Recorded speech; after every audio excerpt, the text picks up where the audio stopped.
And as James said, your title is Global Head of Customer Facing Enablement.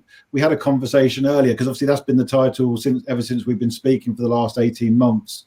Mm-hmm. But a lot of US organizations may also recognize that as a global head of revenue enablement, because in the customer facing enablement role that you are touching on all revenue producers. And we'll come to that. What I wanted to do was just take a step back before you joined Infobip, and just to sort of set the scene, because obviously you're coming in good, an IBM background, you're coming into a fast growing startup. Just keen to understand your sort of mindset going in, sort of setting the scene of what you were sort of leaving behind, but more importantly, what you were joining and what your ambitions were as you joined.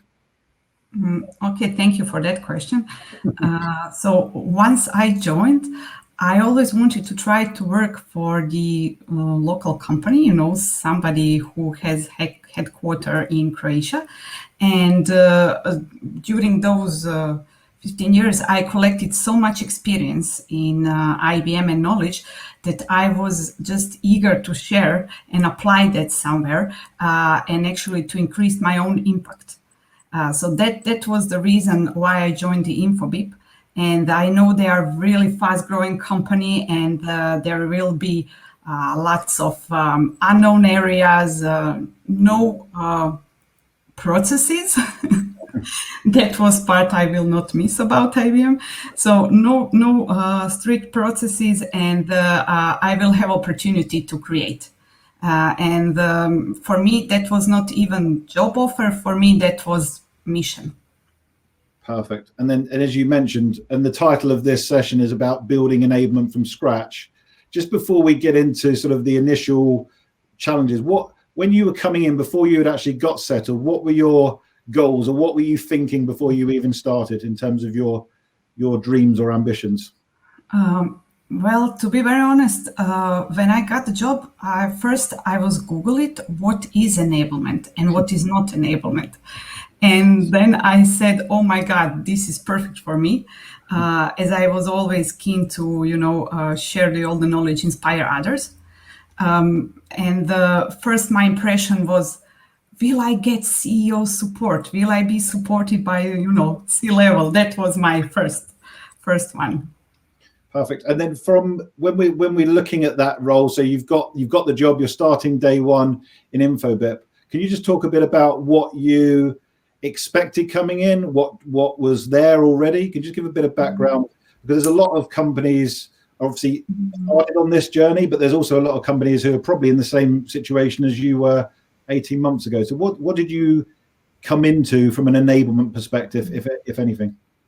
I knew I'm coming in the very successful company, which is growing quite fast, and they are very energetic and very, fast moving. So that was something what I was needing.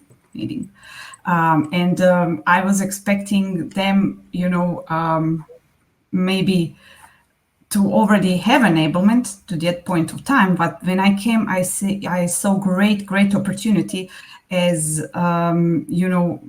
enablement was all about product webinars and having information on the SharePoint.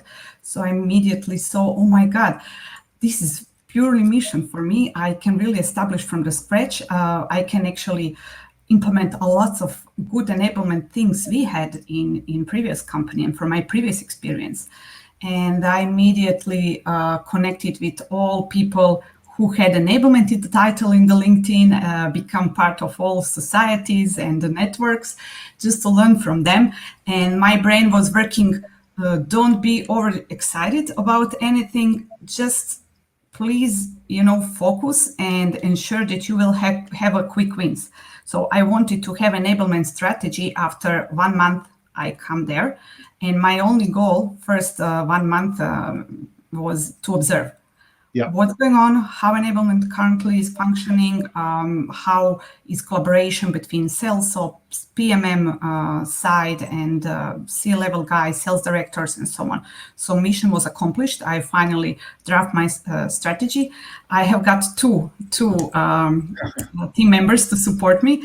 I was so grateful and lucky one that they had a passion as well, and they were sharing the same vision as mine was. So with the two very energetic people, we have got very bold mission, which is, okay, all you guys need to do is to certify 750 people, initiate a great reskilling program, just to change their mindset from transactional selling to the value seller. I said, okay, piece of cake. So what kind of tools we are having? They said, oh, you have great open source tool, LMS tool. I said, okay, give me whatever you have. I didn't want to ask for more in the beginning. I just want to prove that we can give value and we will start movement. Movement is actually making all salespeople, customer-facing people, because we were covering also pre-sales, CSM, partnership, many other department, not only account executive, was to make them proud what they are doing. So that was my mission in the beginning, what sales is all about, what kind of profession is that? And before we start, we have launched lots of essential skills. I don't want to call them soft skills trainings, just to, meet Buster, what is the sales profession, and why they should be proud, and why should invest in the sales at all. Perfect. So there's, at this point in time, there's 3 of you. There's 750 reps.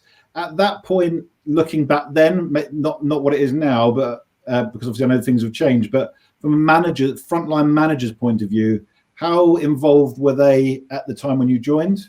And yeah, any thoughts around what you inherited, so to speak, from a manager's point of view? Well, I can be very honest and share that I have spent approximately 2-3 months at the beginning just to engage with all the managers. I regret even that I haven't invested more time, and this is very important, not just those managers in the sales, but also cross-department collaboration. After I established project charter, what enablement is, and share all our missions, visions, plans with them, I was holding many meetings with all departments, and I was desperate to have alignment with all of them, because as we didn't have enablement before. First, I wanted to make sure, as I was showing as a new girl in the town, that I will not steal somebody's job, and there will be place for us to collaborate. With the leadership team, I also ask for their support, but not for all of them.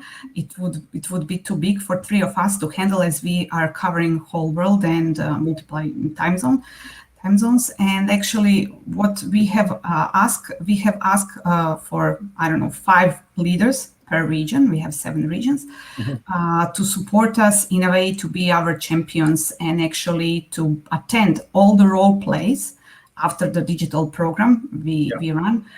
All our customer-facing roles were very proud to finalize it, but then, show me what you have learned. So those roughly 40 leaders were with us present, and also grading people in different categories. And in the end, giving them certificates, which were all over the LinkedIn, and that make me so proud, and also boost our brand awareness. Absolutely. And I think one of the areas, this is around the sort of time, so just for anyone listening, this was all being done with you, your team of 2, an open source LMS. This is being done. This is about you and your team just working. And I know how long the hours you were working as a team, but putting in the effort. And it seemed to me that at that point you were determined to be held accountable and determined to be outcome focused in what you were doing. And I think that's at the time that we first had our conversation. Just as we're talking about that, clearly there were issues with an open source LMS being used for sales readiness. When you wanted to be accountable, at that point, when we first talked, I think at that time, you were looking for a better, I think as the Americans say, a better mousetrap or a better LMS. Yes. Just talk to me about that shift in your mindset from away from an LMS towards something that is more purpose-built for revenue and enablement, like a sales readiness platform like MindTickle, for example. Why I started to investigate, obviously I entered some walls and pains as well. Although we were very eager to deliver and we started this movement, there was a lots of guys who actually asked us, okay, how we will measure your impact. And we somehow set in our charter that we will impact the revenue. But then lots of leaders came after us and say, okay, how you can prove that your action is the one who actually increased our revenue and so on. And during that time, I know that I'm just putting information in one source, okay, in the great engaging way. People are consuming it, they are passing some kind of test, but I'm completely blind, I'm not able to measure how engaged they are with their team leaders, how they are engaged with us. I just know who are the best ones in the region, like top 5 who are spending the most time on the open source LMS.